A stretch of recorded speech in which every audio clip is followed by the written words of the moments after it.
Hello and welcome to the Build With Baer Workshop. My name is Pat Baer. I'm here to build a model kit and hang out with you. I'm throwing the Bear Cave, the Lego, the site, the emote in the chat. If you're currently subscribed, and you reply with those emotes. If you're not a subscriber, you can just say hi. That is a thing you could do. I want to give a shout out to Harold for hosting the stream. Thank you very much for that. Always appreciate the support. But yeah, let me know you're here. Again, if you're not a currently subscriber, you can just say hi, and it's totally okay. Or whatever. We're going to wait for a few more folks to join us. Aristophan is here. Hi, Aristophan. Lashberg is here. Awesome. Hello.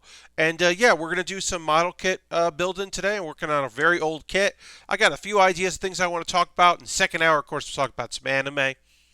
That is modern, but I am probably going to talk a little bit about classic stuff. We talked about Gundam X on Saturday, which I wasn't necessarily expecting to talk about. And we also talked about it, I think, on Thursday. So that just happens. You may have noticed, maybe, eagle-eye viewers will see, right over here is an actual Christmas tree. Right there. I got a Christmas tree in the corner. Is it real? No. It is an artificial little mini tree. But is it artificial in the way that the overlay is artificial? No, it's differently artificial because that's a real object in a real environment, which is the back corner of this bedroom. And then everything else is decoration, is digital effects. Cool. But that is just a little something. Just a little something. I did helped out with a bunch of decorating. We got a giant artificial tree. It's 8 feet tall at least. Decorated that. It looked real good. I put the entry grade RX-78 on there. The Gundam, the entry grade Gundam that we put together last week. Put a zip tie on it. And then put a hook on that and hung it on the tree. I got photos on my Twitter. If you didn't see those photos, you can check out my Twitter to see that. Because I just wanted to make it feel a little bit more like, a little Pat Bear in that tree. And it turned out great. I haven't decorated a tree in a real long time. I'll let you know. At the old UCB where I used to work, both the East Village incarnation and the Chelsea incarnation, I would always put lights up on the stage, like Christmas lights. I do a row of Christmas lights, but I never really worked on the tree. We'd get a tree out, and then at the East Theater there was a manager that would do decorations. Sorry, I just want to see what this is. No, I had a message. Want to check it. A manager that would do decorations, buy decorations for it, and bring some in. And I didn't really do that. And then of course, traditionally, in a normal year, that isn't 2020, I would be visiting my folks a couple days before Christmas, and of course all the decorations would be up, and I wouldn't have anything to do with them. So my dad got to supervise the tree getting decorated this year, and I worked on it with my mom, and I think I did a pretty okay job. It's been a while, but it's fun to get into the season, to get into the festivities. Get excited about that. I hope you all are having fun, and I know some people they don't celebrate Christmas. They don't make it a big deal. Some folks celebrate Hanukkah. Some people celebrate Kwanzaa. Some people celebrate the winter solstice. Some people will celebrate nothing. Absolutely nothing. Maybe you've adopted some holiday you incorporated from television. Maybe you're big on Boxing Day. That's your thing. But yeah, I mean, people got their own stuff, and I'm open to it, and I hope that you're all having fun with whatever y'all are getting into. Some folks are going to be doing lots of Zoom Christmas activities. Also respect that, understand that. Hope that it goes well for y'all. We're going to get to building in a moment or two. This is the intro. I just like to be here for a little bit, let people come in, because not everyone's here right at the beginning. Maybe you got the notification while you were looking at something else, watching somebody else stream, and you're waiting for that to finish up. Maybe you're like, well, Pat, 9 p.m. is 6 p.m. for me, so like I got stuff going on and I can't just get here at 6. And I get that. And I know that some people are like, Pat, a model kit from the year 2001 does not interest me at all. What's going on? Why is the green? Why is the accent color for this green? And I'll say like, yeah, it's old. But there's something fun about building an old kit in my mind. Like it's frustrating in some ways, but also like there are master grades that came out when I wasn't model kit building. This is the year 2001 this kit was released. It's a re-release, but it's a kit that I'd never built. So I kind of like when I can find those and they're at a reasonable price, I do like to pick them up. Especially since modern master grades once they hit Amazon, they jump in price pretty extensively, and then they reduce. So I am trying to like get those when I can, but it's been a while since I got like a master grade as it came out, and I would like to be able to do that, but I've just not been in a position. I've been buying high grades when they come out. Do kits like these just stay in stock? No way could you find a Lego from 2001. So, Aristofan, a couple things happen. One, um, they do get restocked. Not constantly, not consistently, but they do get restocked. And two, people find stock. Hobby shops, what ends up happening a lot is that they go out of business or they sell. They sell their business off, and then kits that never sold recirculate and come back into circulation. Or a store might suddenly be like, we're now an Amazon third-party seller because we're not doing great, or we never got around to it, or we hired a new person to do it, and suddenly they're selling stock on Amazon. And once things start selling on Amazon, other people will start selling the things that work. Same thing with eBay. You won't see any. You'll suddenly start seeing items on eBay that weren't there before because someone did very well for themselves in a market that, or in a with a kit or something. Japanese companies like their warehouses, they suddenly find new stuff. And as I said, for a certain amount of these old kits do get redistributed. Now, sometimes they get redistributed, like in 2010 till 2012, a lot of Gundam Wing kits were reissued, and they were basically the same than they were in there. But other times, like a kit that was very popular in 1996, they might still be making them in 1998 or 2000 even. These days in modern kits, they have a better understanding of what the supply and demand is for a model kit, and they often do second printings throughout the year or third printings throughout the year. But sometimes kits just don't sell, and you could just find them. Like, if you ever find when Barnes & Noble started doing kits, or even GameStop. GameStop will pack things that they think will sell, but they'll also pack things that like they could get a lot of for a good price. That Naruto kit didn't sell particularly well as compared to other figurized kits for whatever reason. People that are really into Naruto aren't into model kit building, and people really into model kit building, they might like Dragon Ball Z. Dragon Ball Z is a big enough name. Dragon Ball is a big enough name to attract people that aren't into model kit figures. But like, if you like Kamen Rider, you want Kamen Rider shit, including model kits. But if you like Naruto, maybe you don't care. Which is why there's like Midoriya, or Deku, is like the only My Hero they're like trying out in the entry grade. Like, maybe if it's an entry grade, people who really like My Hero Academia, one of the biggest properties in anime, will be like, maybe we'll give this a shot. I like it. I could try a model kit because I like Deku, and they'll be able to make a Bakugo and an All Might and whatever else they want to make that people will sell. Or, what's his name? Dynamite. It's a lot of words that don't mean anything. Dynamite. Spoilers for My Hero Academia manga, but recently Bakugo declared what his superhero name is, and it's like King Murder Death Dynamite. It's some long name, but Dynamite's a pretty good name for that character. Anyway, I'm going to send a tweet out saying, hey, I'm model kit building. Do my retweet, and then we'll get into building. And, folks, I'm going to talk about an old anime. Weird, right? Pat Baer talking about an old anime. Oh, yeah, so we got to finish our leg. We got one part of the leg left that I didn't finish on Saturday, and we have the arms done as well, so we'll put those aside, put this leg aside. Let's finish this leg, and I want to talk about an old anime with you, because sometimes you just got to talk about these things. I've been thinking about it, and, like, I got a decent little response, like a mini response, because there are thousands of people that follow me on Twitter, and dozens of people that respond to my bullshit on Twitter and like actually engage with what I'm saying. And a few people responded to my tweet today.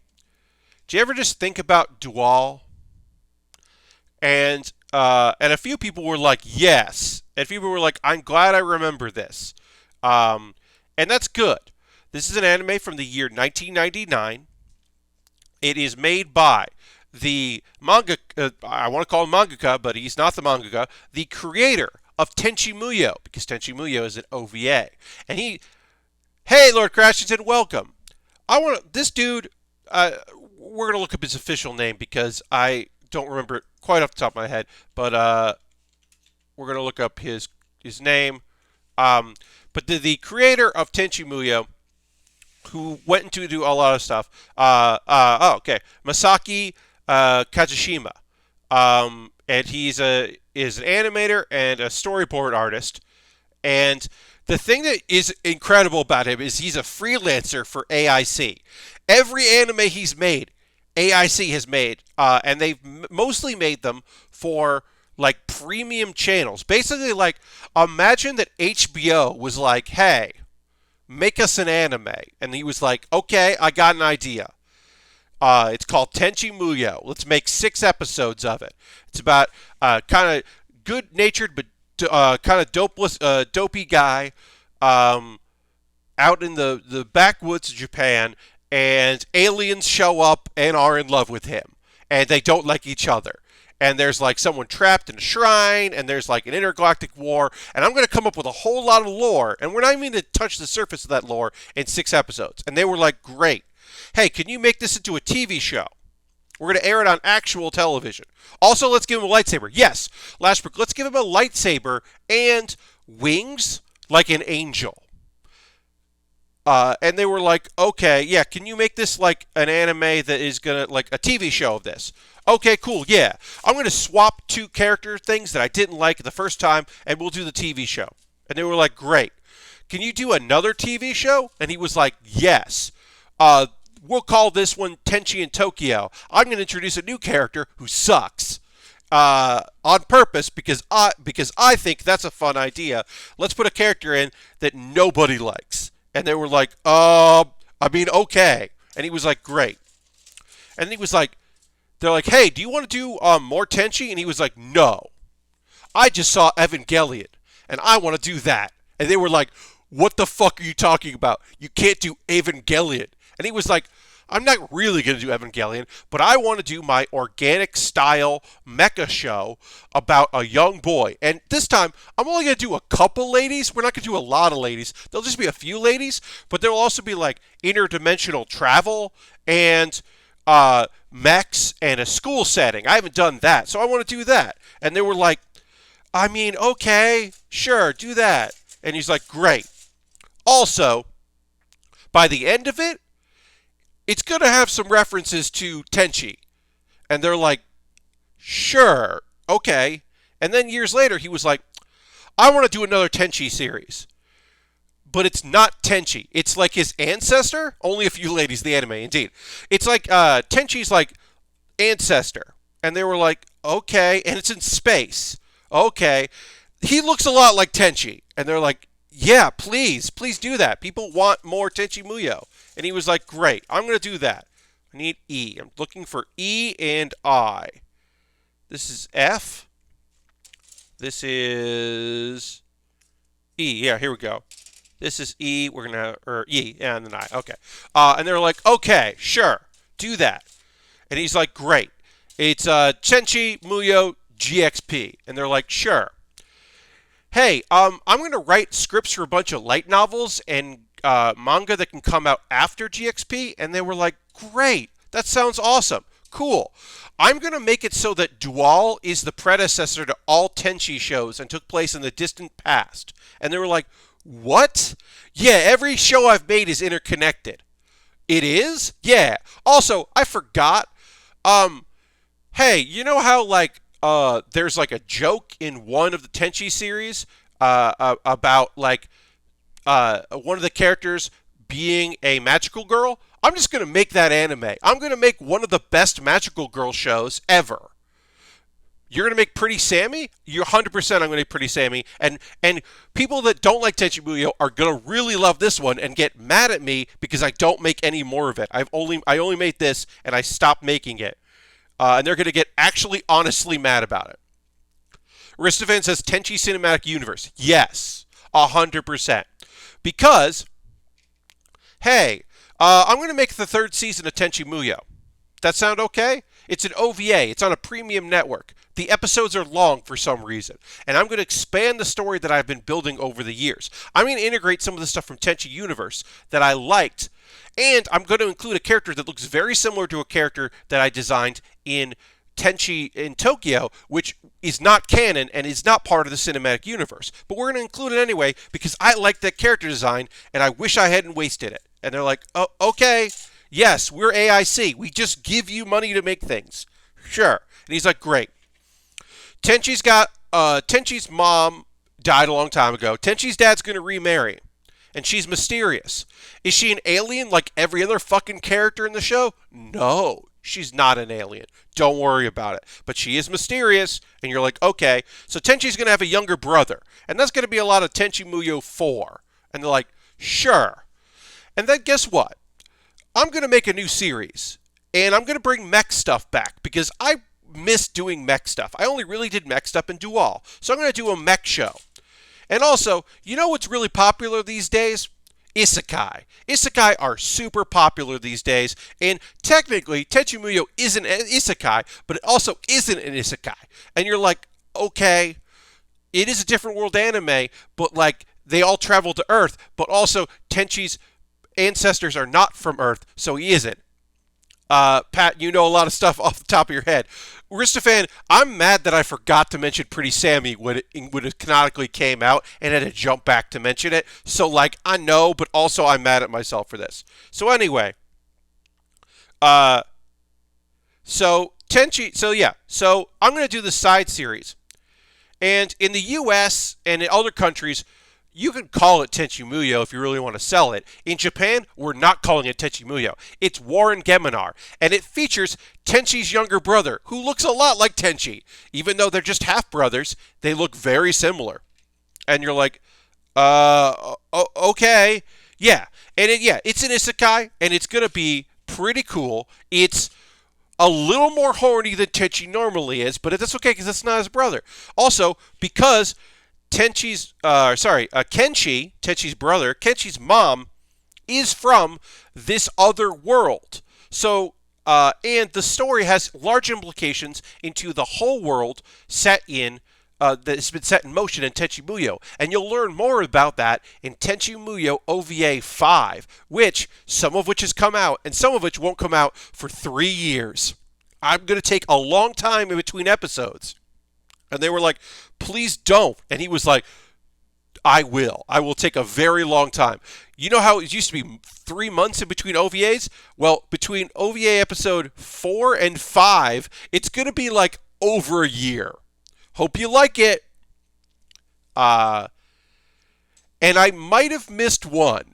Because did I miss one? I might have missed something. I want to see if I missed a series. Let's see. His anime works. I did miss one. I did. Okay, so I missed a couple that don't mean anything. Like Masquerade doesn't mean anything. Spaceship Agaruder doesn't mean anything. Don't worry about that. I forgot about Photon. I completely and totally forgot about Photon, which comes after Tenchi Muyo Ryoki. Which is the original Tenchi OVA, which is an adventure series, but also has a space pirate, and also some of the characters in Photon are definitely prototypes of later characters in later Tenchi Muyo, and also some of Photon is canon in the world of Dual. So technically isn't in okay. Sounds like I need to catch up on Tenchi. Honestly, the original Tenchi I think is good. I like some of the changes they made to Tenchi Universe very much, which is the TV show. Tenchi in Tokyo is bad and not worth your time. Honestly, in my opinion, maybe other people have other opinions. That's my opinion. I don't think it's worth your time. And you can watch Warren Geminar without knowing anything. There is one reference in Warren Geminar to Washu, the scientist from Tenchi Muyo. And also there are a little bit of references to how, like, Tenchi's, like, Kenshi does not have any comprehension or understanding that all these ladies are really into him in the show. There is moments in Tenchi Muyo, Tenchi is aware that ladies are into him. He might not be aware that all the ladies are into him, but he like has an understanding. Whereas like Kenshi has no idea what's going on, which is one of the bigger differences in the show. This clear plastic, this green plastic here, just looks rad. It looks very, very cool. This head is coming together real nice. I got to do some more there. But yeah, Dual as a show. So here's the thing about Dual. If you wanted to watch it, you can find every episode except maybe the first one. Sometimes finding the first one is hard on YouTube, dubbed. But if you wanted to watch it subtitled, because you watched it on Tech TV, because Tech TV licensed Dual, it's hard because the version of a subsidiary of Viz that actually licensed the show in the United States went out of business. Like a lot of companies that distributed anime during the anime boom, they went totally out of business, and those things are not available. Like Dual is not available on a streaming platform. If you wanted to watch Dual, which, as I said, is mostly self-contained. It's 13 episodes and one OVA. The OVA makes some references to other things, but otherwise it's pretty damn self-contained. You can just watch it. And it is like, what if the creator of Tenchi Muyo made his version of Evangelion, where, like, it's not fucked up? It's really not that fucked up at all. It's so sad in moments. I think it's like a well-done mecha series. It's maybe not enough about the mecha, which War on Geminar 100% is not about the mechs. There are mechs in the beginning of War on Geminar, and there are mechs at the end of War on Geminar. War on Geminar is really just an isekai, with like a main character that you're like, this guy's pretty nice. I like him. Oh boy. Okay, so I got to put a sticker on here. We're doing stickers on the head because you need to. So let's do this. That is this symbol here. So Dual, you can find it because it was on Tech TV. People, have it, and they uploaded it to YouTube. I think the first episode's a little hard to find, but everything else you can find. But here's the thing about me. You know this about me. I don't want to watch a dub. I want to watch it subtitled because I want to see the original intent, and that's how I prefer to watch my anime. You could do how you like, but that's how I like. So I've been looking for the dub, the sub, I should say, and you can't find it legally. You know what I could do if I wanted to? I could buy the DVDs. That is the legal way to watch the show, is to buy the DVDs. Here's the thing. They haven't made the DVDs since like 2001. And for whatever reason, I guess they didn't make a lot of the third volume. Forget trying to find the complete collection, the box set. You can buy on Amazon or eBay the first volume, which is only a couple episodes. Remember, that's how they get you. The DVDs are expensive. You can buy the first couple episodes for like not much money. Very little money. $10, maybe $15. Second one, same thing. You can even get Amazon shipping in the second volume. If you wanted on Amazon to get the third volume of 4, the third DVD, which is only like 4 episodes and maybe a bonus feature of some kind, minimal bonus features, you can find one copy used in very bad condition. It's said very bad condition used for $60.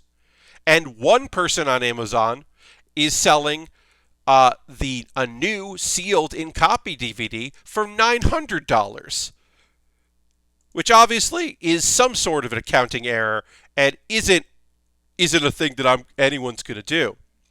Now, if you're like, well, Pat, that's buying on Amazon. You don't buy on Amazon for that. You're buying an old DVD. You go to eBay for that.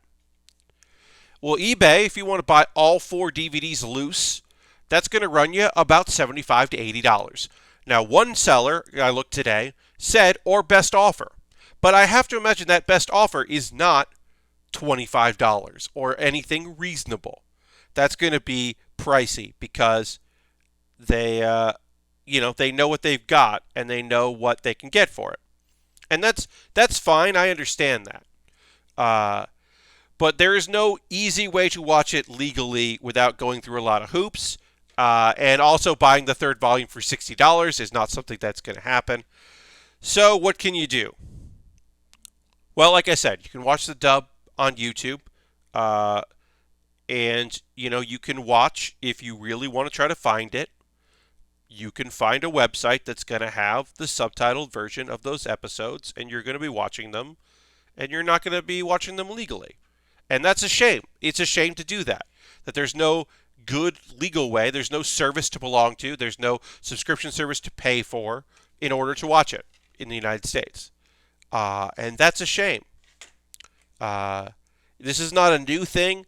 There is a lot of media out there that is lost to time, especially old anime. And some anime that was like Dual was never popular. It did okay. It's the Tenchi Muyo guy, and it's got a mech in it. So, some people were down, but it was never super popular. But the thing is that there are shows that were, legitimately very popular, but because the company that was putting it out folded, nobody's gotten the rights to it or has renegotiated the rights to it. So it doesn't exist anywhere. And Crunchyroll has been doing, I think, an honestly very good job. Funimation to a certain extent, but Funimation doesn't go back for old anime unless it's going to be able to sell it in physical media, because that's a concern for them. So they're not going out of their way to find old stuff. Crunchyroll is doing an okay job sometimes finding things from the back catalog. Not too long ago, they put up a thing from 2003 or 2004 that was a show I remember existing on some random network. Some random network that had some anime. So they're slowly doing that work. But there are some shows that just there's no easy way to watch it. And it's frustrating as somebody that there are shows that speak to me on a level. I can find Outlaw Star. Outlaw Star was never great, but Outlaw Star is good. I can find that show if I want to watch that show. I don't have to worry about that. I can find the things that were on Toonami that I watched a bunch of. But not everything. Not everything is easy to find legally. And some of the stuff isn't even easy to find illegally. Like I said, I don't think that the dubbed episode of the dubbed first episode of Dual is available on YouTube. I think you need to find it another way. It's all a weird thing, and I don't know. I think about this stuff quite a bit as somebody that tries to find stuff that actually that's a good. You know what? Honestly, that is a good topic for a eventual Pat Bear's Anime Club. Anime that you can't stream. I think that's good. Talking about some of my shows that I really like that aren't available. I'm trying to think of particulars. One that's really great. But yeah. Well, yeah. You can't watch in Crunchyroll. Yeah, there are some series that are just not available. That you're just you're not going to be able to check it out because it's just not on there. I'm just trying to remember it. Everybody's my quick search of this is showing me shows you can't watch on Crunchyroll, which doesn't count because that's not what I'm talking about. I'm talking about shows that literally are not available for streaming. But yeah, that's actually a good idea for a future Pat Bear's Anime Club. Talking about my favorite ones that I just oh man, I wish I could find this, or I wish I could watch this again. Can't. One of those is Gundam X, which, as I said, we talked about this before, that's a Gundam series that didn't have a release that was available here in the United States until 30 years after it premiered in Japan, which is just bonkers that it took 30 years before you could get it in a non fan subbed way. You could find it fan subbed. I bought it on VHS tapes. That's how I watched it. And that also might be part of my memory of of me thinking that it was like kind of an ugly show was because I watched it fan subbed. But then I did watch one of the DVDs, so I was like, oh no, this just looked bad. This was just a dirty show because it was the post-apocalypse and they were going for a thing. It doesn't look bad. It's just it doesn't look as good. I'll give myself a retweet. We got a little bit of a lighthouse tonight. That's okay. It happens. But every once in a while, it's good to give myself a retweet here. It's trying to remind people that we're doing things. See if they want to pop in. But yeah, seems a little bit of a light night, and that's okay. That happens on a Monday. Sometimes, maybe people are out there just waiting for the clock to tick down so they can play their Cyberpunk and or something else, or just doing another thing on a Monday, watching some football. There's a bunch of football happening. People got stuff going on. I understand it. I'm not trying to say everybody should be here or that people should watch my streams all the time. Folks that don't watch it that often, that's okay. I get it. But also, I like it when people watch what I do. Part of the whole point of doing this is to stream in front of an audience. So it is, it's a thing when we don't get a big crowd. But I understand it. Thanks to everybody that's watching. I could just say that. Thank you for that. But yeah, I've been thinking about. I was just thinking about some anime, just some random ass anime. Of course, in the second hour we'll talk about upcoming stuff. My next stream is on Wednesday. I'll just put it out there. I'm playing more of Cloud Gardens, which is an early access. We took a look at that 2 months ago, and that won the poll from my patrons. My $3, $5, and $10 patrons voted on that. My $10 patrons are currently deciding what I build when this is done. I'm actually going to see how that's going. I'm not saying you should be a $10 patron. I mean, if you wanted to be a $10 patron, you could. But I will tell you this. My $10 patrons, not all of them vote on what I build. Very few of them vote. Usually, like, of the ones that are $10, usually, like, only a couple vote in every poll. So, if you really want to decide what I do every month, the $10 patron club is a very easy way to make to overwhelm the system, basically, and really have a say in it. One of the things I am going to do this Christmas season is I'm expecting 1 or 2 or even 3, depending, gift cards to Amazon.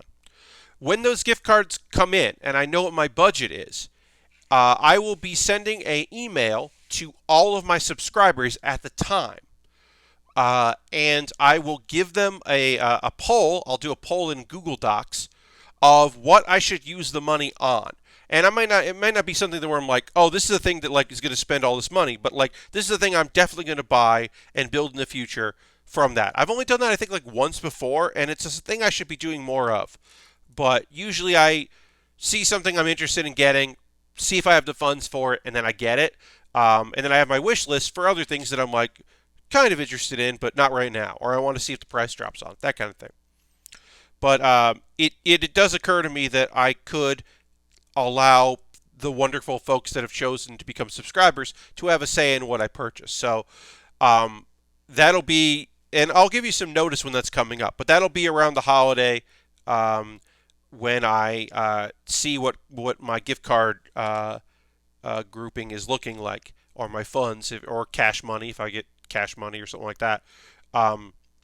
I also have a gig coming up, so that'll be good for that. But I will see what I can do as far as being able to purchase something and give you a voice in it, at least the subscribers a voice in it, because that does mean a lot to me. Y'all mean a bunch, and your input matters.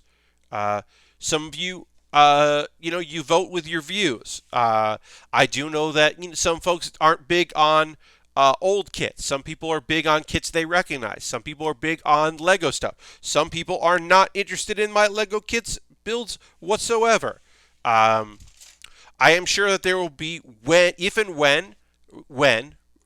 I choose to do my Lego free build, when I'm going to build my own mech, I imagine I will have some people who haven't watched in a while come in, and other people might be like, nah, I don't know. That's not for me. Um, but at the end of the day, one of the most important things is that I want to build stuff that I want to build. And I'm happy when people are super into it. And like, working on the entry grade, that was really fun. There's another entry grade that I'm going to be building, the Deku entry grade. And I want to see what that looks like because it's a series that hasn't had a model kit before. So I'm interested in how that shakes out because I want to try some different stuff and also like mix things up for myself. I'm not bored with model kits by a long shot, but I also like working on different things and new things. I find it super interesting and super engaging to be able to like try out stuff, like working on that real grade, the entry grade of the Gundam. That was like really fun for me to be like, all right, how's this work? How's this gonna look? Uh, Working in like a brand new grade that I had never worked in before. That only happens so often. They only make new grades so often, and I've tried them all at this point. Um, but yeah, let's see. I haven't looked at this in a bit. I'm going to take 1 second here to go to USA Gundam Store and see about if my item has shipped yet. The thing I pre-ordered in June that was supposed to ship in October and just didn't. And then it was supposed to ship in November and then it just didn't. And now it is December. And let's see. Have they even updated that this is... No. Yes, okay. So USA Gundam Store finally updated the page to say estimated arrival December. For the first couple days in December, they said estimated arrival November still. They hadn't updated to say that it was going to be November. The December, I should say.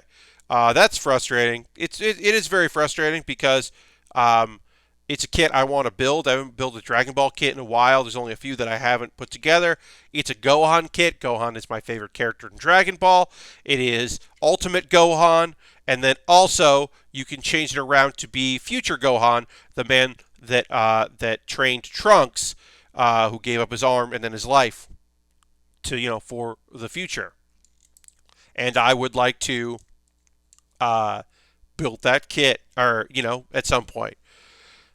But it keeps getting delayed. And it's 2020, and so I understand delays. But I also think that 100%, I believe, fully and totally, that USA Gundam Store should email me and say, hey, it's looking at the end of it's at the end of October, and this is not arriving. We will not be shipping this. We will update you when it ships. I will most likely get an email when it ships, but they have not told me it's been delayed twice. That's on me. For some reason, I have to find that out myself, and I don't like that.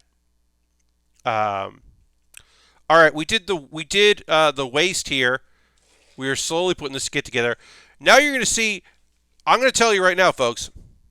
As far as like master grades go, this is a lot of big pieces for a master grade. This is like high grade territory as far as large pieces go. The chest that we're going to be working on right now is like, I'm like, wow, this really isn't a lot. Like this really needs a little bit, like I think, more detail. I'm actually kind of surprised about where this is lacking. This feels a little high grading to me, a little 1/100 scale high grade, in my opinion. I'll know when I get there. Oh, thank you so much. Robot Crank just shared by giving 500 bits. Thank you so much for those bits, Robot. I'm going to throw the applause in there. And then also, I got an emote for that. And a bunch of people got emotes for those bits. Thank you so much. Throwing the our emotes in the chat. The most important emotes. These other emotes are fine, but they're temporary. But appreciate that. But also, I mostly just appreciate those bits. Thank you very much. Bits and coins, always appreciated. Helps me keep that minimum going. Make sure I get a payout every month, which I then just refocus on buying model kits that I can build for y'all. because that's coming up. As I said, I will be making Woo Motes indeed. I will be making a bulk purchase probably at the end of the month with my, because I get some gift cards from people. People don't know what to send, and so they send gift cards, and it is appreciated. And yeah, I'll get myself some model kits with that. Uh,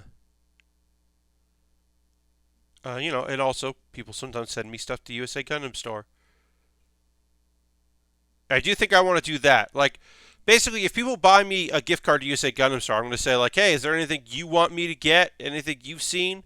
And they can kind of let me know.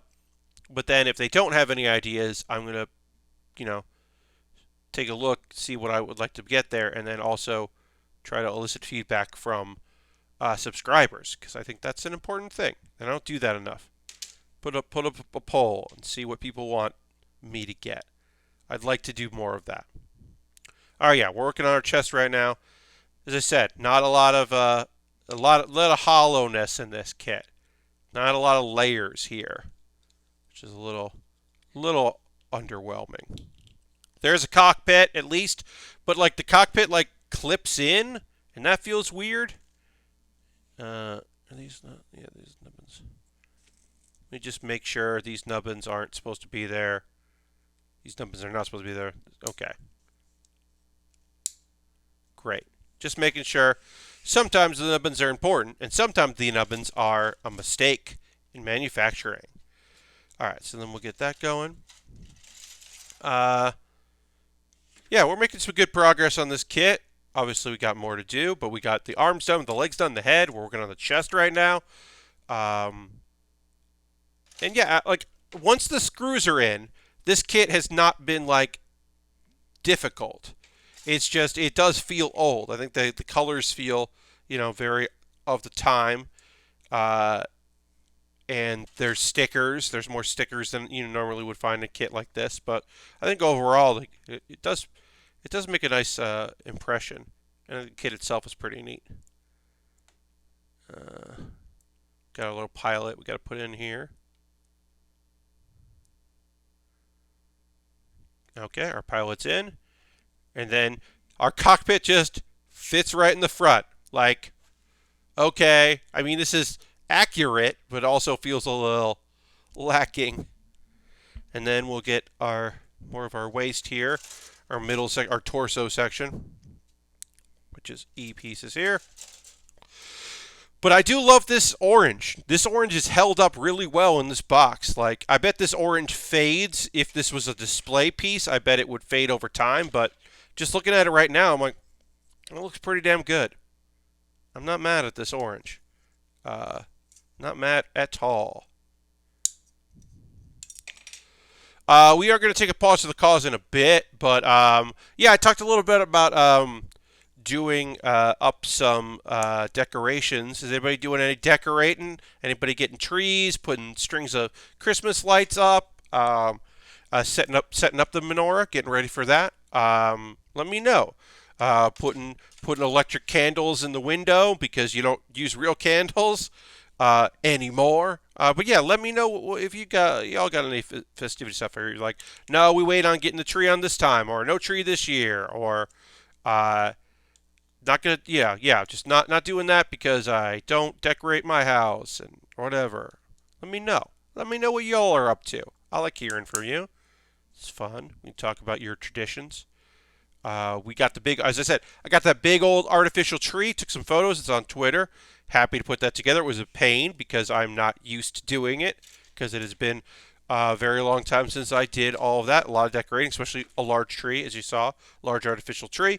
We used to do real trees, but one, they are obviously very expensive, and two, there's high ceilings in this house, so a big tree, it has to be really big to not look small, and that's just a lot of work. Hard to get there, hard to set up, do all that. So we just did an artificial tree. Takes up more room throughout the year, obviously, but it's worth it because it looks great. We did that, and I was happy to help out with that. That was turned out nice. Happy to put that up. And yeah, and then I also have, as you can see, my little tree. My little tree is right over there. It's right there. Got the little real fake tree. It's a real object that exists. It's not. It's an artificial tiny tree, but it is a real object as opposed to this, which is not real. But yeah, I like the idea of having something real in the background. That was like that. I thought that would be kind of neat.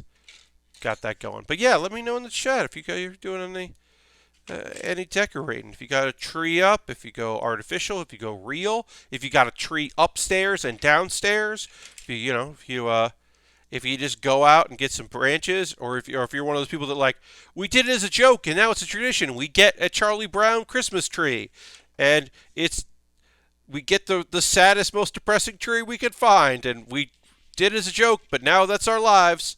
Back when my family lived in Wisconsin for a few years, there was this place we went to cut down our own tree. Heck yeah, that is an experience. Not going to the lot, instead going going to a farm, a Christmas tree farm, and picking it out. That's pretty fun. Yeah, picking the tree out that you want. They'll cut it, or you can cut it if that's like, what you're up to or you're into. Yeah, that's a whole thing. It's a whole dang thing. All right, so we got to put these connectors in here. So let's get those in. I've never done that, like go to a farm. Of course, definitely done a lot.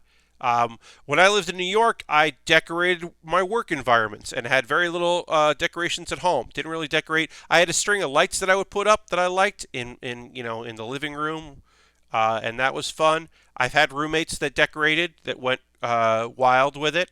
That did like stockings. We didn't have a fireplace, but did that kind of stuff. I've only lived in an apartment with one fireplace. It didn't work. But I didn't put a stocking up because I was not there the entire month of December that year. So didn't decorate it. All right, so I'm going to put C9 goes here. Does C9 go on the other side or just this one side? I can't tell. Oh, no, it just goes there. All right. Okay. But yeah, if anybody else has any memories of that stuff, let me know. Yeah, if you used to do a tree or you don't do it anymore or whatever. I don't know. You can tell me what's going on, what's on your minds, what you're thinking about. I got stuff to talk about, but I also like hearing from you, and that's okay. If you don't have anything to contribute, you also don't have to, and that's fine. But sometimes when I'm streaming, I got plenty of stuff I want to talk about.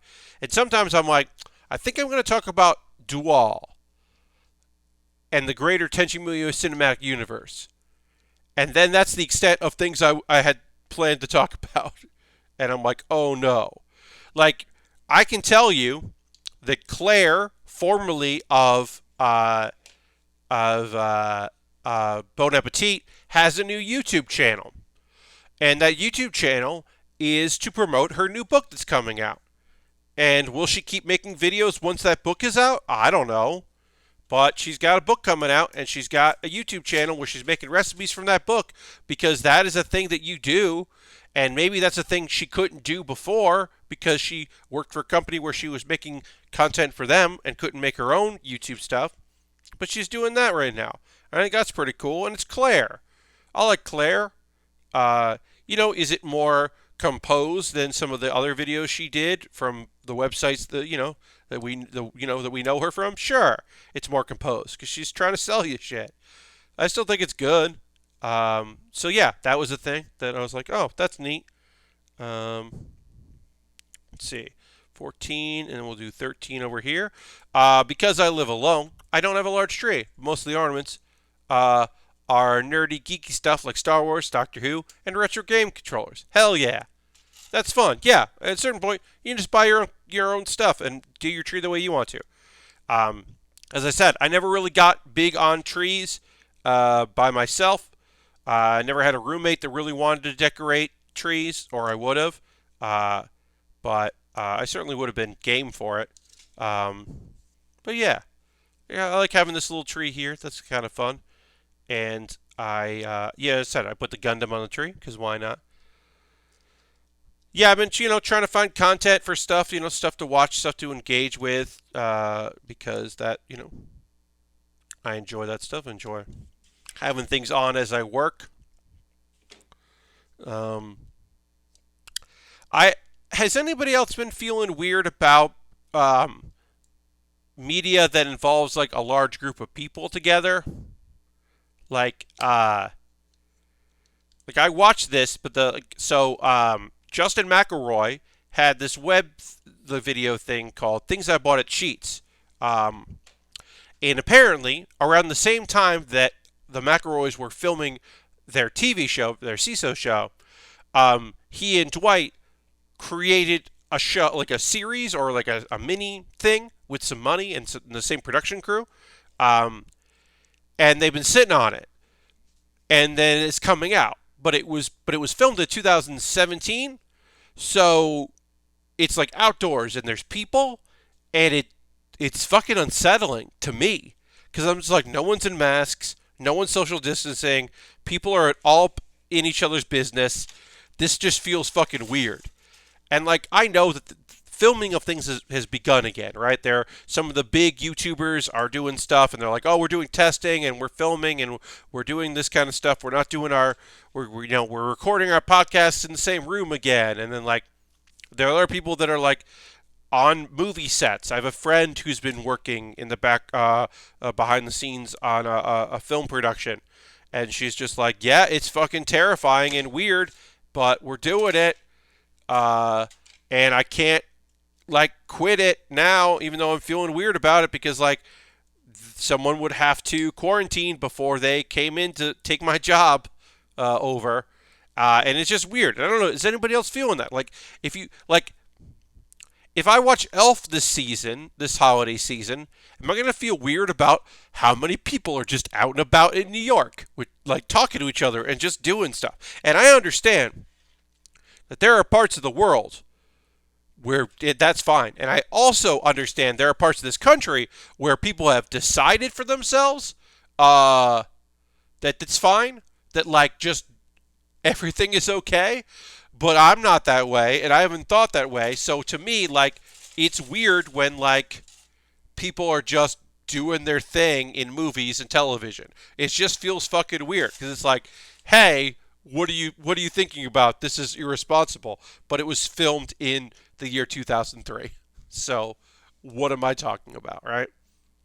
Hey, sorry for missing the first half of the stream. Just want to pop in and say what's up. Have a good night, everybody. Well, you have a good night too, Shax. Thanks for popping in and saying hi. It's okay. People don't have to be here the full 2 hours. People can come in at the beginning. People can come in the end. I often expect around the 10 p.m. hour, about halfway through, that we'll get a few people to come in because they like to talk about the anime they've been watching. So they pop in for that, and I'm totally okay with that. But yeah, thanks for saying hi. I appreciate that. And then also, I do want to remind folks that aren't really chatters. They don't chat a lot. They pop in.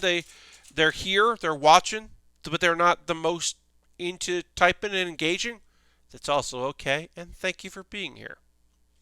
Uh, I will use the term lurker because that describes me in many instances, but like, don't feel like you are being a lurker if you just like throw an emote in when like I ask people to put the emotes in, and then like, and you don't do much beyond that. Like, don't feel like you have to. Um, there are days where I have lots to talk about, and there are days where I'm like, what's everybody else into? And I'm struggling. And like, but that is not on you. That is on me as the host of the show and presenter.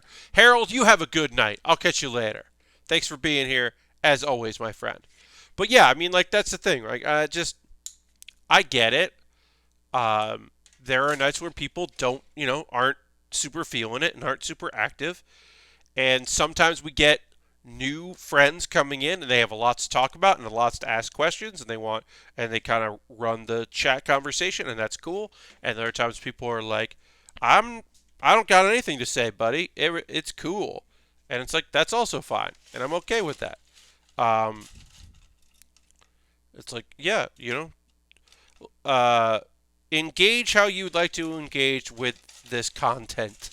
It is on me. And some days, like, some days it's just like, it's not that I'm like not feeling the streams or I don't want to be doing this, because there are days where I want to keep working on the model kit, and I think about just doing like a stream just to keep building, right? There are times of the year where my backlog is such that I'm like, I should probably do like more streams, because like I just got so much stuff, I'm never going to get to all the stuff I want to build. That's not all the time, but that's often that like I think that, or like I just get the itch to keep building. And there are days where I'm like, okay, in 6 hours I'm going to be streaming. Okay, in 3 hours I'm going to be streaming. Okay, and like once I'm in it, I'm happy to be here. But it is important to me that we do this. And every once in a while, like I have had days where things just get on top of me. Like especially when I was still the technical director. I almost said autistic. I definitely wasn't that. When I was the technical director at UCB, there were days where I was very, very stressed and had like a lot on my plate and had like a lot of rehearsals or something, or some tech was just failing constantly, and I was just like, you know what, I don't want to do this. And then I did it and I felt better.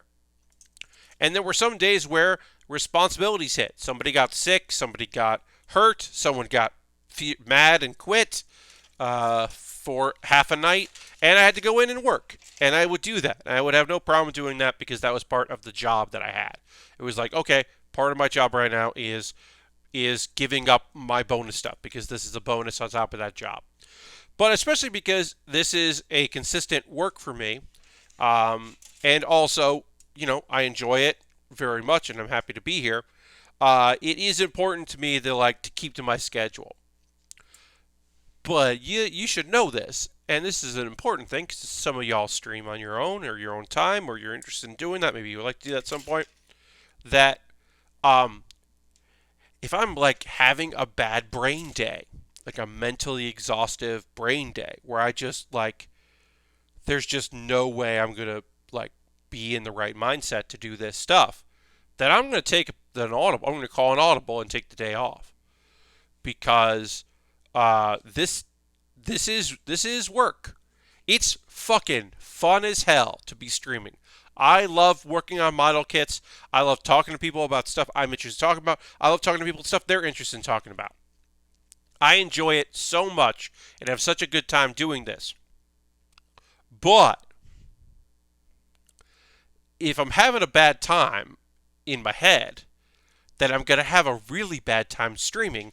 And I'm also like not going to have things to talk about or want to talk about things, and like I'm going to do a bad job. And I don't want to do a bad job, because y'all are giving me your time, your energy. Some of you are subscribers, some of you aren't, but you're watching and you're here, and you've got your own stuff going on. And like I think it's always it in my opinion anyway, the better decision is to go, I'm not going to stream tonight because I'm not feeling it. I'm not in the right mindset. I'm not in the right headspace. So I'm just going to go take the night off, and people can go watch another streamer, because there's always another streamer. And they can go check out other content, and then I'll come back rested and like ready to go. And I feel like that's the way to do this kind of thing. Anyway, because I've watched streamers, like I've watched people who are just like not in the right headspace, not feeling it, super frustrated, and like maybe they're a streamer that is just like tired of the game they're playing, or just had a bad experience, a bad break. Like I had a friend who's been playing a lot of, because the channel responds well to it, playing a lot of Among Us, and had like a bunch of bad breaks, and also was playing with some people, because you need to play with a bunch of people, playing some people that were like not particularly awesome. Like a couple of the people were cool, but the people they invited weren't cool, and it was just like a bad time. And they were like, hey, I'm taking 2 days off, and then when we come back, we're going to be playing some stuff that I've just been missing playing. And they just took some time off playing Among Us. And I think that's like very smart, because they were just like, I'm having a bad time doing this, and so I'm going to remove this bad thing from my schedule, and then maybe I'll come back to it, or maybe I won't. I don't know. I just think that's really smart to do, to just like give yourself an out for bad vibes. Uh, but I've been good lately. I haven't had any feelings of like, I don't want to be doing this or anything like that. I've been really enjoying model kit building. In fact, I've talked about this. Um, Having something in my schedule to look forward to do, to hang out and be a part of has been really good for me. Having like, okay, well I have this and I have this and then this. Filling the days that I don't have things with things. Like even if it's just like on Tuesday, I send out my Baering the List video ahead of time to people. I send that out on Tuesday to my $5 and $10 patrons. That's a thing I do every Tuesday. And I know that's the thing I do every Tuesday, and it's easy for me to do every Tuesday. That's been just really great, and I've been really happy to have that, like that consistent thing. Like that's what I know Tuesday is. Maybe also Tuesday is the day I watch Black Clover because that comes out on Tuesday, so I'll watch that then. Um, it is nice to have something going on, and then I have something in my schedule, and that I know I can do, and then like there are days where I have streams, and so part of my day today is prepping for streams. Is I have other stuff going on, but then also got to make sure that I've got this loaded up. Got to make sure I've got, is OBS good? Is my lighting good? Do I have to refocus my cameras? Like doing all that, just like having that opportunity to get all that done. Yeah, it's pretty good. Pretty okay to have that. All right, so we got that on. Now let's put our backpack together here. Almost done with our backpack. We are almost body complete on this kit. We got some weapons to put together too, but we are almost body complete here. We got a bunch of weapons, so that'll be good. But we can get this body assembled. And then, of course, the side things have to go on. We'll jump to that, I think, because it's just good to do. Those are easy, too. These have very few things we have to do on this. But we're going to take a pause for the cause in a moment or two. I'll talk about ways you can support the channel if you'd like. We'll go through that pretty quickly, and then we'll get back to building. Backpack goes on, and let's body complete this, and then we'll work on the, we'll jump to the finish, like get completely body complete by doing the side skirts, and then we can work on all of the many weapons this kit comes with, because this kit fucking comes with weapons. We got like machine guns and rifles and a shield and a bazooka, missile launcher, I should say. We got a missile launcher and and beam sabers and a whole bunch of stuff. Cool looking lights, and also a big backpack that I think is sold separately. Yeah, the big backpack that would go on this back, you can get that in another kit. There's another kit that has a big backpack that you can then store all the weapons in, which we don't have. That is a kit that comes with a different kit from this era. I forget which kit it goes. I think the Easy 8. The Easy 8 might have the backpack, or the other GM has it. But there's another kit that you can take the backpack off and put like other things on there. But we don't have that. All right. So let's take our pause to the cause. We'll be brief on this. I'm going to do the arms here, and then we'll take our our ad break, as it were. Not running ads from them, but me telling you ways you can support the channel. Oh, we do have to do the shoulder pieces. I did fuck that up. Got to get the shoulder pieces on. We haven't done that yet. So we can't really do the arms yet, but we can do the legs. We'll get to the arms next. Anyway, hi, I'm going to take a little break here, and then we'll get back to streaming, or building, but we're going to keep streaming. First and foremost, are you a subscriber? If you are, let's throw the Bear Cave the Lego the Scythe emote in the chat. Let the people know about the cool emotes that are available for y'all. Being a subscriber is a great way to help support what I do, because $5 every month goes to help me keep buying model kits. If you're currently using the Twitch Prime coin, you're not even paying $5. If you got your Amazon Prime linked with your Twitch, you're using that token. And if you don't use your token for anybody, you should. And why not me? Why not me? I'm going to talk about different ways you can support the channel. All of this is optional. You watching is the best. Like, honestly, you watching is totally great. I really appreciate people being here. If you want to chat, feel free to chat. If you don't want to chat, you don't have to chat. But I like it, and it's fun that people are here. And I have a Patreon. I mentioned it before that my $5, $10 patrons get stuff early. My $10 patrons also get to vote on what I build. When I have a backlog, I put up what's like available, and they can do that. My $1 patrons, they get a video a month. They also get my schedule, and I let them know what's going on. A reminder that if you're watching this later on YouTube, what's up, YouTube? You can find all this in the show description. So you can just do that.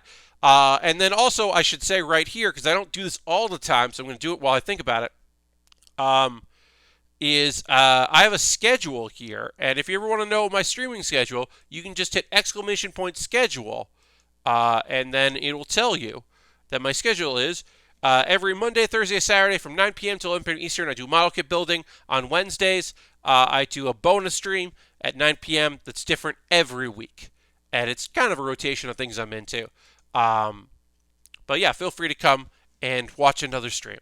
If you want to do direct donations, if you want to do a one-time like donation of like, we had Robot Craig do bits and coins. Bits and coins are always appreciated, but you can do a donation of monies here and there. On Saturday, Cyrix donated 5 gift subs, which was incredible. It was so nice of Sin to do that. Gifting subs is a great way to support what I do, helping out other people in the community, let them get some cool emotes, let them not see pre-roll ads. That's awesome. So you can do that. And anything you send, direct money, joining my Patreon, joining my here, becoming a subscriber here on Twitch, goes into me buying model kits. And if you were like, Pat, you say you have a backlog, and you also have this like free build Lego set thing you want to do. You want to take all the Lego you have and build something. What if I wanted you to build what I want you to build? I have an idea for a kit that you should build. You could just buy it, and then I got to build it. There's 2 ways to do it. One way is going and getting a gift card to USA Gundam Store. You go to USA Gundam Store, you get a gift card, you then DM me the code they send you in your email, and you're like, hey, what if you use this money towards this kit? And I'll look for that. The other option you have is that you can just go in to my Amazon wish list and buy something, and then I've got to build it on stream. You mail it to me from my wish list, it jumps the queue, and I build it. USA Gundam Store does the same thing. On my wish list, I've got some inexpensive Lego. I've got a bunch of these entry-grade kits. So, Goku, and it's blue-haired Goku. It's blue-haired Vegeta. It is 01 Kamen Rider. So it's the black and yellow Kamen Rider. These are very inexpensive. Here's a new thing I put on the list. Haropla. Have you seen Haropla? Haru is this like robot ball, and they made different attachments for it and put those out. There are a bunch of different ones.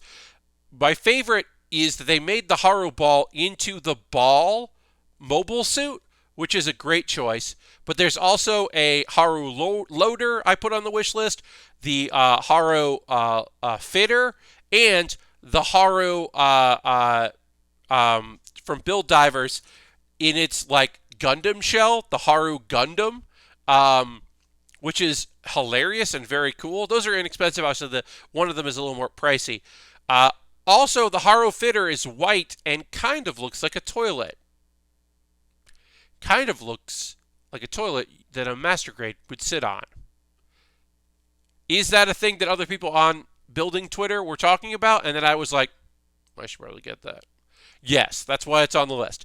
But I've got other things too. You buy something on the list, it comes in the mail, I build it ahead of other things. That's how it works.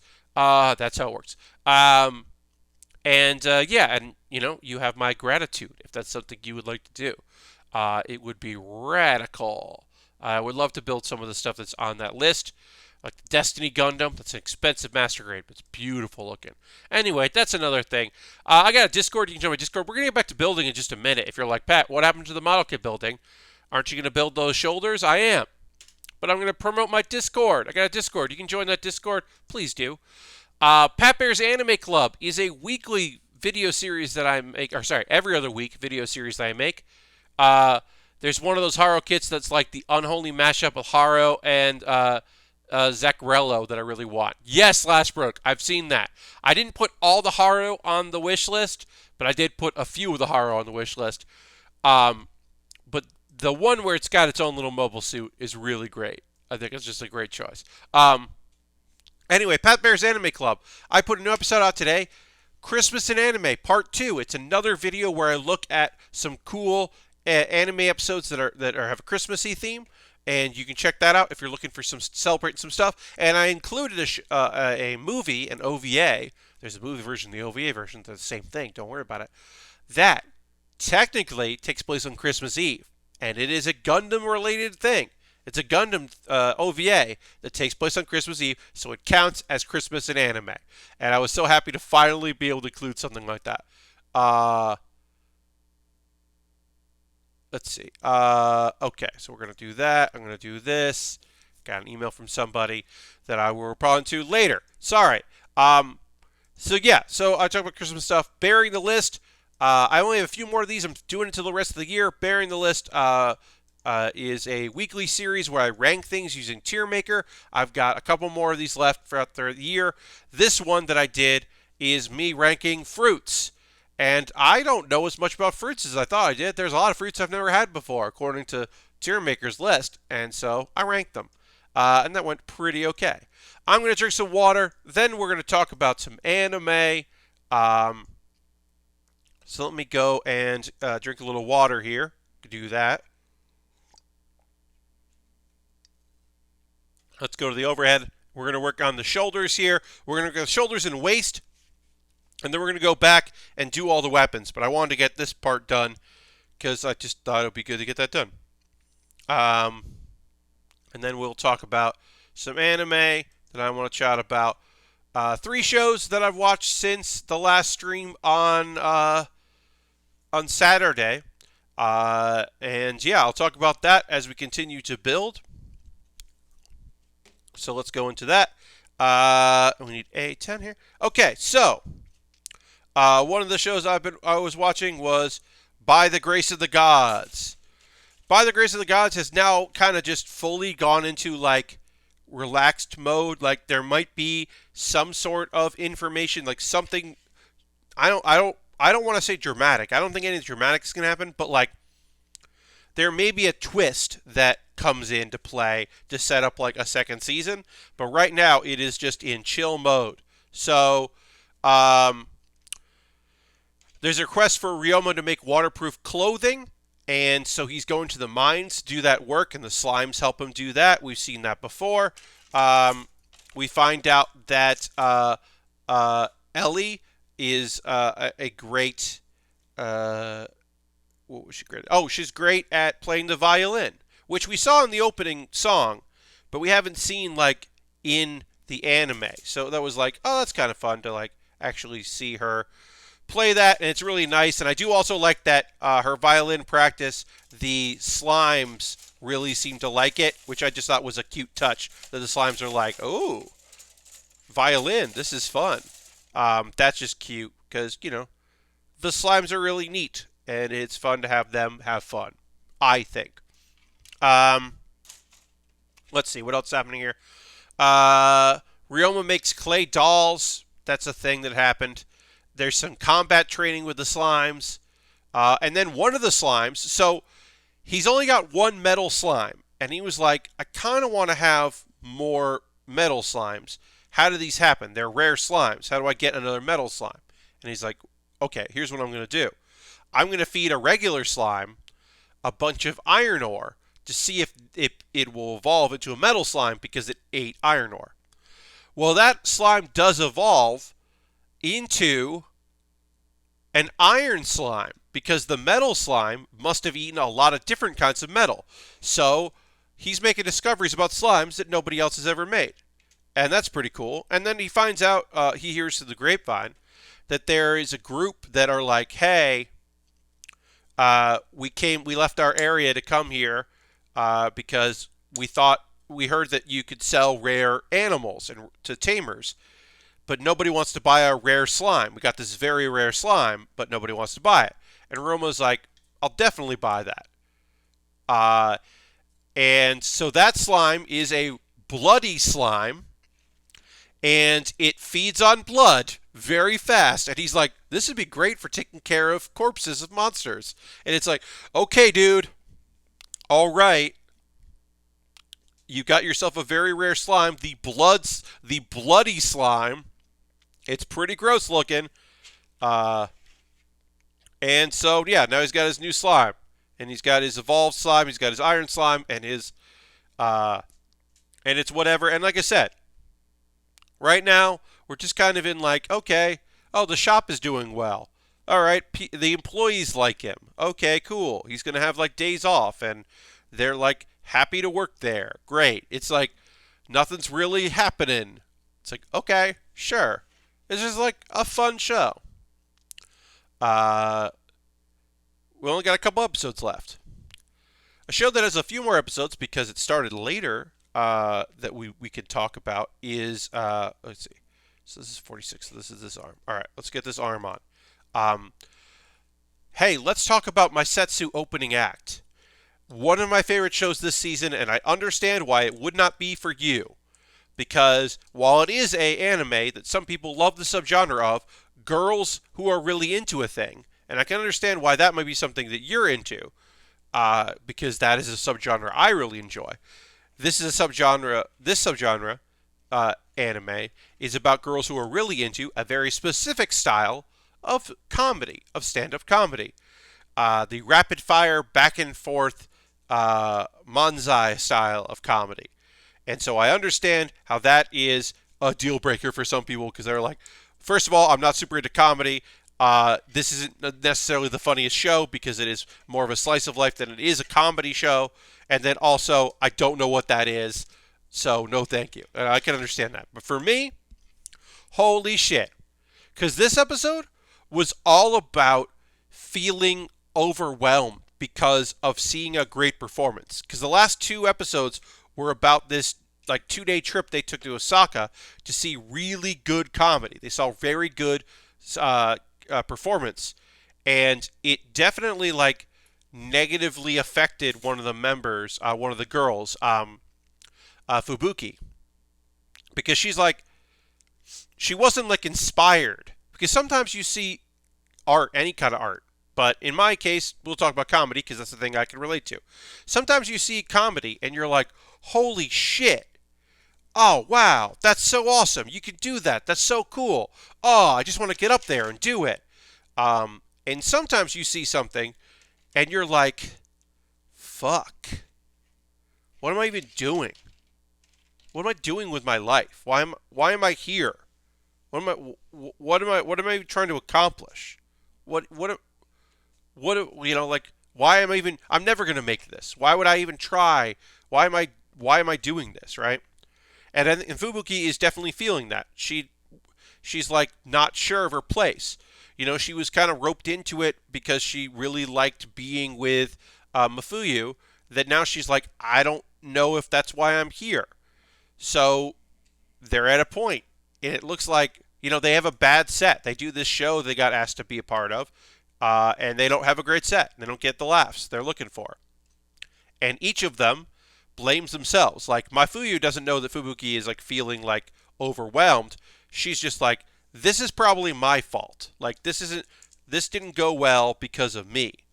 So she's blaming herself for the problems. Which happens in, like, I've never been part of a comedy duo. I can't speak to comedy duos. I can only speak for me.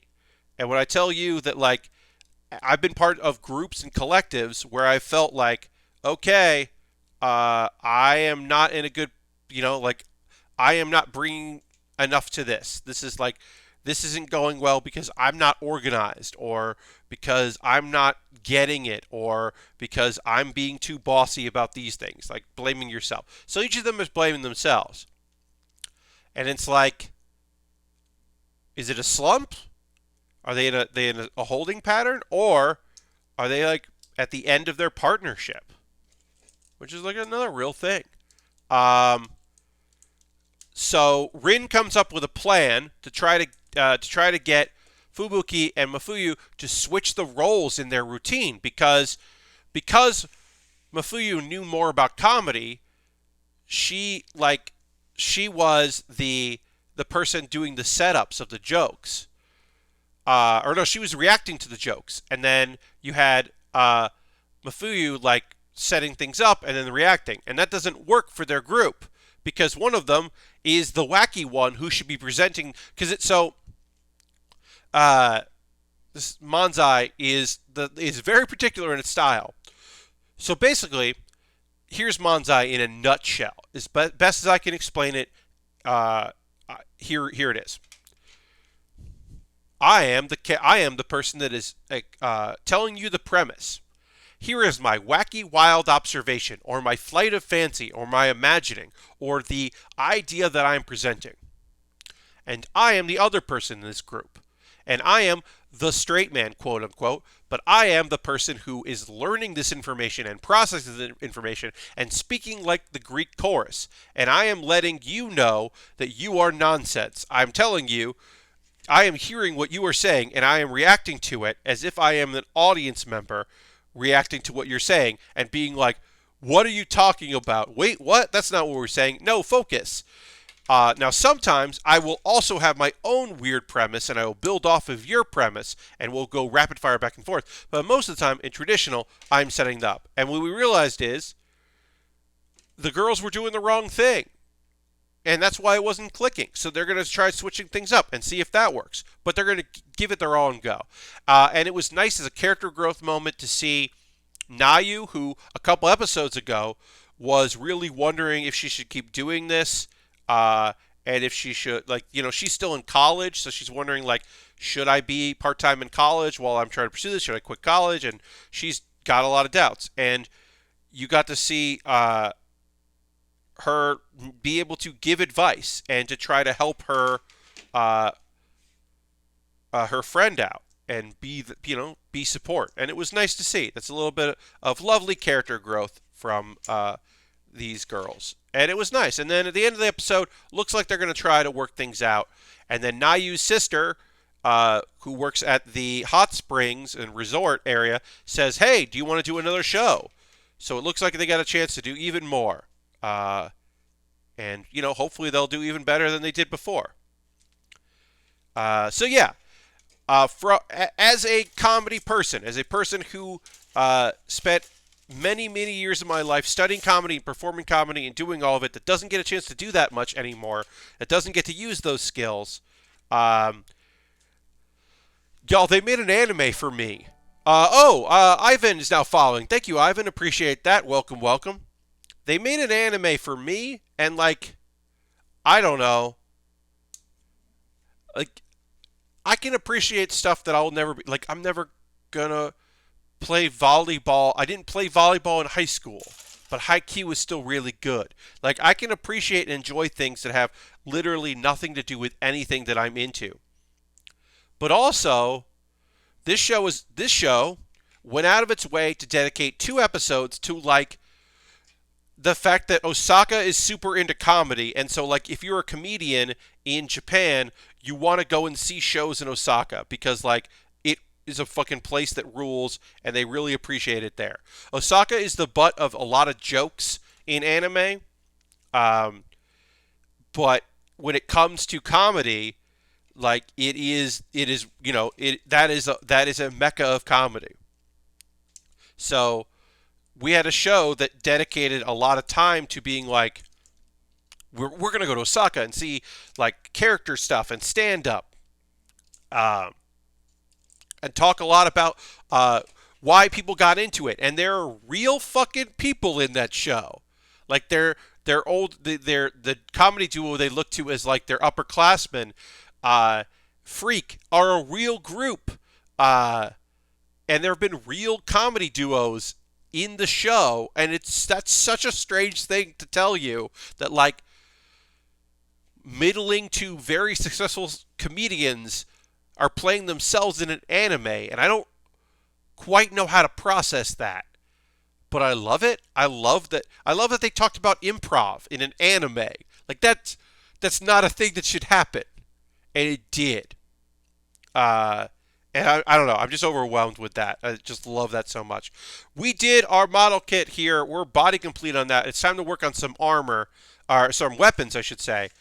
But first things first, I got to tell you about the last anime. As we do this, I got to tell you about the last anime I want to talk about while I put together some weapons here, because we're in the weapons portion now. So we got to put together a bunch of different stuff. We got some stickers left to do. We're not done here. Also, we got this sticker here. I don't know if this is a red sticker here that's on its own little thing, because it's a little plastic gem for the scope. And I don't know if this glue is going to hold up. I might have to cement it separately, but we'll find out. I'll see if it holds up. But yeah, let me tell you about the actual funniest show this season, because Maesetsu opening act is really just like a love letter to comedy, but it's a slice of life about comedians.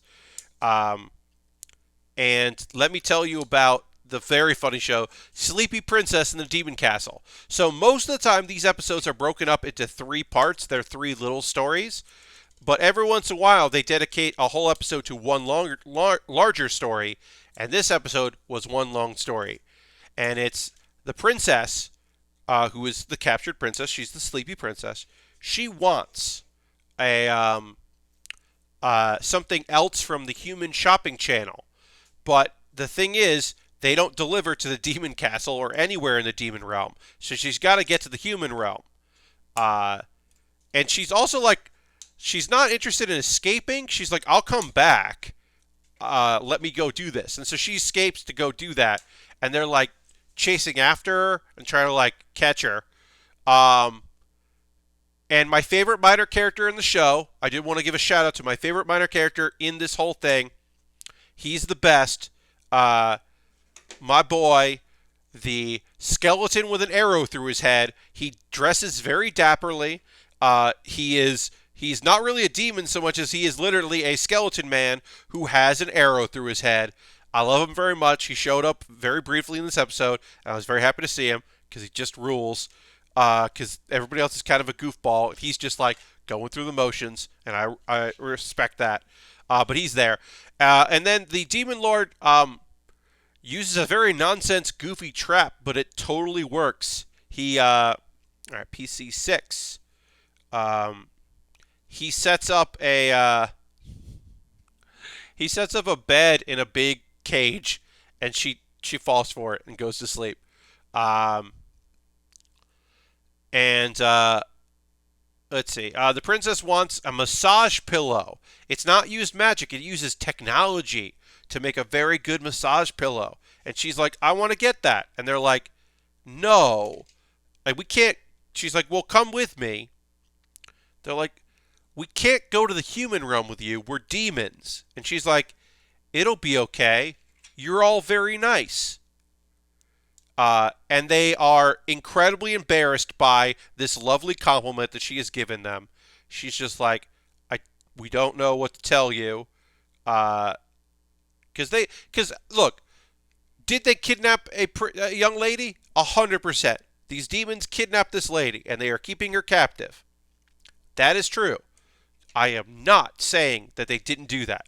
But I am saying the whole premise of this show is that, honestly, this princess is selfish and fucked up, and they are really just nice demons. They are very kind demons, and they are like, okay, we'll agree to go to this. 3 of us are going to go with you. We'll escort you there to get this pillow, and then we're coming back. Because, like, basically, the Demon King is like, or Demon Lord is like, look, she's going to escape. She's going to keep trying to escape until we give in to this. So let's just try to do it safely the best way we can. Which is, all right, dude. You just want to make her happy. You feel guilty about kidnapping her. We get it. So they go, and so the Demon Lord and the Dog Man and the Cleric go, and they have very bad disguises because they don't know how to fit in with humans. They don't know what they're doing. So then the princess, which is, I think, a very funny gag, she puts a sign on their backs that basically is just like, practicing for Halloween. And then everyone buys it that they're just in very elaborate costumes, which doesn't seem like it should work, but it does work, and whatever. It's the anime. It's an anime. Fine, we'll go with it. It's a comedy. We'll just roll with it. I'm having a lot of trouble getting this gun together. Let's try to get this piece on here. And then we'll just got to get this here. All right, let's get this together, see if we can get this to work. As I continue to talk about a very funny show. Let's see. The demons are nervous, especially since the princess she falls asleep at one point because they're just like, we are not used to the human world. Also, this kingdom they're in, Endopolis, it's the kingdom it's the part of the human realm that's closest to the demon realm, so they really hate demons. And like, there's a fireworks display, and it's all like their symbols about killing demons. Like, they're really into fucking killing demons out here. So it makes a lot of sense that the demons are pretty nervous about being out and about and getting caught out here, because there's only a few of them, and there are a lot of humans at this big festival. Anyway, they get the massage thing. They also get accidentally end up joining a lottery and get VIP seats for the fireworks. And we find out why they kidnapped the princess. It's episode like 10 of this show, and we finally found out why this thing is happening. So the whole show is happening because the demons were basically like, peace happened because the demons all went to the underworld.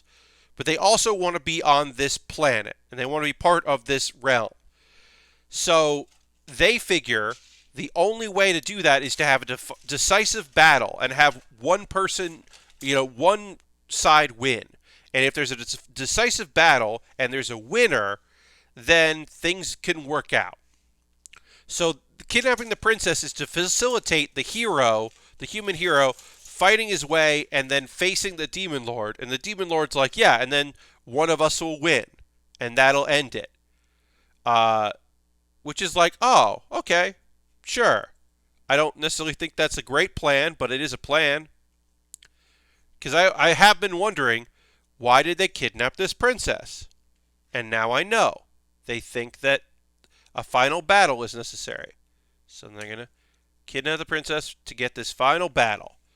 At the end of it, she does want to go back. She also, it turns out the pillow that she was so focused on, turns out that the teddy bear demons really love it, so she's not using it because they really love it, and that's kind of sweet. And that's the end of the episode. And there's only 2 more episodes left, and the thing I keep waiting for is, what's up with that girl? She looked like a vampire, and she's appeared a couple times, but we haven't seen her, and I'm like, she better show up in one of these episodes, because otherwise this feels like a complete waste of time to have this character show up, and I'm like, what's happening here? But yeah, there's a little minor character we haven't seen. Hey, Kid Jedi, welcome! Happy to have you here. Welcome to the stream. We are working on our RGM, and I just finished talking about a bunch of anime. But yeah, Sleepy Princess, totally fun, really enjoying it. Let's see. If you are the kind of person that liked dubs, Akuma Drive has a dub that's coming out, and that could be fun. Enjoy that if that's the thing you want to watch. You might be asking yourself, Pat, you talked about 3 anime in this stream. Why didn't you talk about the final season of Attack on Titan? And I will say this. If you want to watch Attack on Titan, you want to finish off the series, you want to watch this final season, you go right the fuck ahead. You enjoy your show. For me, once I realized what the show actually was as opposed to what it started out as, and it is not for me. Do not particularly enjoy Attack on Titan. It is not something that I have any interest in continuing to watch. So I will not be watching it. But if you want to watch it, you go right the fuck ahead. You enjoy yourself. You have a lot of fun with that. You do you. But yeah, that's just not a thing that I'm like, There's a lot of anime out there, and I'm not watching all of it. But the stuff I am watching is, if I am not fully enjoying the things that I am watching right now, I'm at least interested in kind of watching it. Like, occasionally I will hate watch something. Like, Food Wars. This last season of Food Wars was bad. It was actively bad. But I kept watching it because I wanted to finish off the series. I wanted to see where it was going. And also, I had that whole thing where I was predicting what was going to happen in it. And then, kind of jokingly, and then one of my predictions came true, like, immediately. And then I was like, okay, well, I guess I'm just going to keep watching this to find out what's happening in the show. And yes, and my predictions continue to keep coming true, which is a bad call. It should not. I should not have been able to just completely identify what was happening in that show week to week, but I was. Anyway, yeah, I mean, like, I kind of wanted to finish it. That's kind of the thing, right? So I have no interest in finishing Attack on Titan because I didn't finish it. I'm not caught up on Attack on Titan. I have no real interest in continuing it. But I know people like that show. People really like that show. People are really hyped for it. And I want people to like what they like and enjoy it. And that also extends to, y'all, I do not give a fuck about Cyberpunk 2077. Because, one, I don't really care about Cyberpunk as a genre. I don't care about Cyberpunk, the RPG series that this is based on. I don't care about CD Projekt Red. I don't care about The Witcher. I very much care about crunch and crunch culture. And I very much care about how CD Projekt Red seems to exclusively hire social media people that are transphobic and hurtful, or at best brushstrokes, are ignorant. At best, CD Projekt Red's social media team is ignorant. And that's a terrible at best.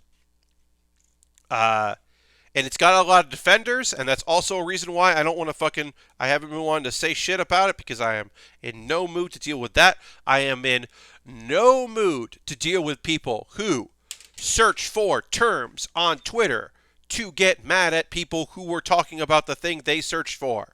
I have zero time in my life for that. I got a lot of fucking free time, y'all. I got so much free time, but none of it is set for people who search for terms on Twitter to get mad at people. Like, it's one thing if I say something that somebody who follows me disagrees with, because, like, maybe I'm out of step, or maybe I'm just not in the same things they're into, or I'm being whatever. But they follow me. They know what's going on. They know where I stand. They have some interest in something I do. Maybe they hate following me, but most likely they don't. That's one thing. But it's totally different when it's, I don't know who you are, and I have no interest in you, but you said a thing that showed up in my search terms, so I got to defend this multimedia company. I got to defend the intellectual property of this corporation for some reason, because you don't like it. So I got to make sure that I defend the shit out of this thing that I have no, other than being a fan of a thing, I got to really defend a video game I haven't played yet. One of my favorite things I will say is the response, not everybody's response, because some people are just like, I'm psyched about this, this is for me, I don't care if you don't like it, right? Because guess what? Some reviewers don't like it.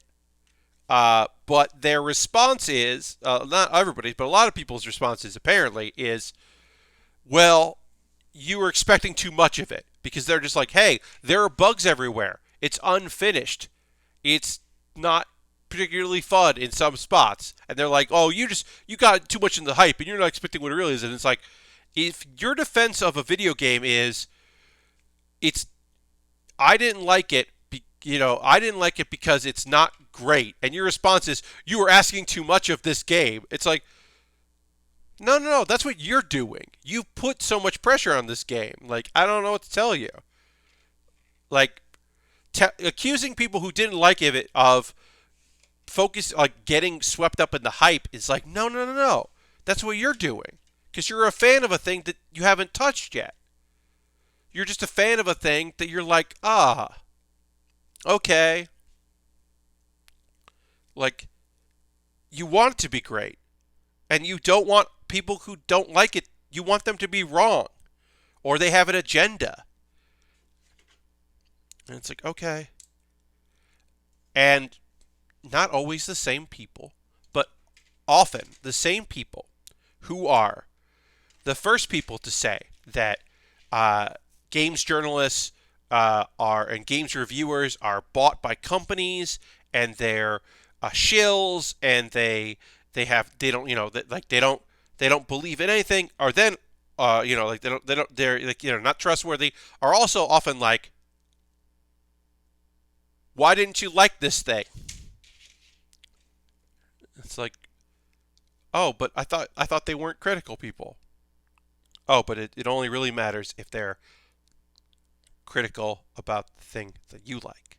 I get it. That you decided you like. That you haven't played yet, but you've decided you really like. And it's very frustrating. Look, when I like something, is it a bummer when people that I respect don't like it? A little bit, sure.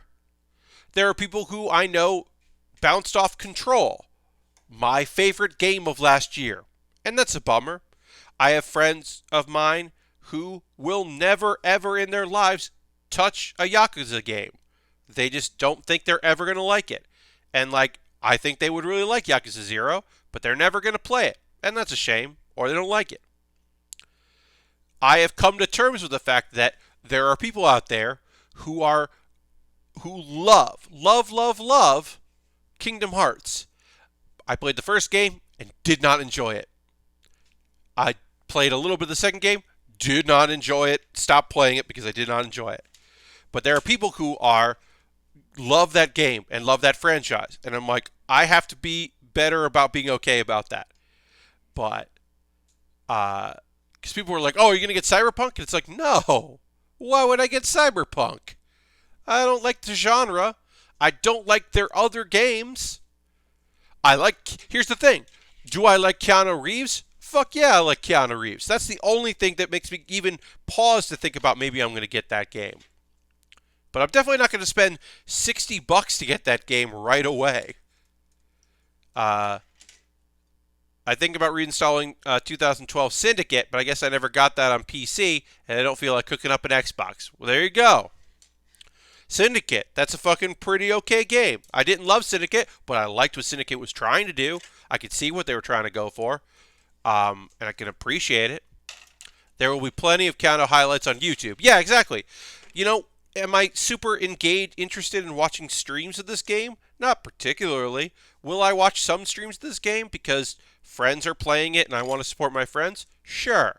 Look, folks, when we raid tonight, because we're going to go raid at the end of the stream, because that's what we do at the end of each stream is we go and raid somebody. We might end up raiding somebody who's playing it. I don't know if we will. Maybe we won't. I don't know. But in the coming days, we might end up raiding somebody who is playing the game. I can't definitely tell you what's going to happen, but it might, because I'm not in control of what my friends choose to spend their time and energy on. They get to choose that shit. So maybe they're like, this is the game I really want to play, or this is the game that my audience really wants me to play, so I'm going to play it. And like, okay, go for it. It's not officially out yet, so I would be surprised. You're right. I would be surprised if someone was playing it out there because it's not officially out. Although game bundles have come out, but I'm sure people are scared of streaming it, even if they got it completely legally, because some companies broke street date and shipped out early. But I would imagine people are worried about that stuff. But yeah, in the coming days, so not tonight, but in the coming days, if you see, we might see some people streaming it who I want to go and support because I like the people and I'm interested in what they have to say. But like, I really don't care about it. It's not a thing that I'm super like. It's not something that I'm like, hell yeah, can't wait to watch this. But I look forward to it being a game that people are really into, and then also not thinking about it. That would be nice. It would be nice. But whatever. It is what it is, folks. We're going to get a little bit more done on this kit. But we do have more weapons to build, which we will build because we got to build more of this missile launcher, and we got a machine gun and a rifle to build, and some beam sabers to put together. So we got more to do, and a shield. So we will definitely be doing that on Thursday, which is our next build stream. And then I also will be starting a new kit on Thursday as well. Which I believe will be the Midoriya kit. You know what comes out this week, but is almost guaranteed to be good? Puyo Puyo Tetris 2. Hell yeah! Play some Tetris and some Puyo Puyo. That is very true. That is a game that I'm sure will be pretty damn great. That people will at the very least enjoy. But yeah, I'm expecting to see some streamers playing some games that, sometimes, hey, look, they're almost none of the people that I go and watch on Twitch play Call of Duty, but sometimes people play Warzone, and I'm like, oh, okay, I like that you like this. This is not something that I like, but I'm happy you like it. All right, so it says build this by 4. But there are only 3 of them. So why do we build it by 4? What does that even mean? We're going to look ahead on this a little bit. I'm not going to even start this, I don't think, but it says build this by 4. Do we build an extra one? I guess we build an extra one. No. No, there's only 2. Oh, yeah, there are 4 of them. Well, why do we build 4 of them? There's only 3 that go on this missile launcher. Why do we build an extra one of these? We do. We build an extra one. That's weird. Why do we build an extra one? I guess we build an extra one because, like, these are duplicate trays. But, yeah, that's weird. That's very strange. That's very, very odd. Anyway, we built 2 extra missiles, too. Huh. Okay. I don't know. It says times 4. We got 4 of them. I guess we build an extra. Sure. We'll do that next stream. We'll continue working on this, on our weapons. We are body complete on this kit. We got more weapons to build. And then I'll give you the preview there. Deku. It's Deku. It's an entry grade. It is very similar to the, honestly, this is very similar, less like the real grade, or it's not the real grade, the Gundam that we built in entry grade. It's actually, honestly, really similar to the Dragon Ball kits that we've built before. Because it does have stickers. I thought the entry grade were never going to have stickers, but this one does. It looks like it's just the RX didn't have stickers. But anyway, that's coming up after we finish the weapons on here, so it'll be during the Thursday stream. As I mentioned before, my next build stream is going to be on Thursday, 9 p.m. Eastern. My next actual stream is Wednesday. I'm playing Cloud Gardens. So if you want a very chill night with me, Pat Baer, come watch on Wednesday night as I play Cloud Gardens. It is in early access right now. It is puzzle solving. It looks very cool, and I look forward to checking it out. We are going to go raid. Who should we go raid? Who's hanging out that we want to go see? A bunch of people playing stuff. We go see Wheeler, but he usually wraps up, so I don't want to do that. Find a West Coast person. All right. Mary Kish is playing a game called Murder by Numbers, so we are going to go check that out in a moment. We're going to go raid Mary Kish. Mary rules, and it's always fun to go see that. So we'll go give her a raid.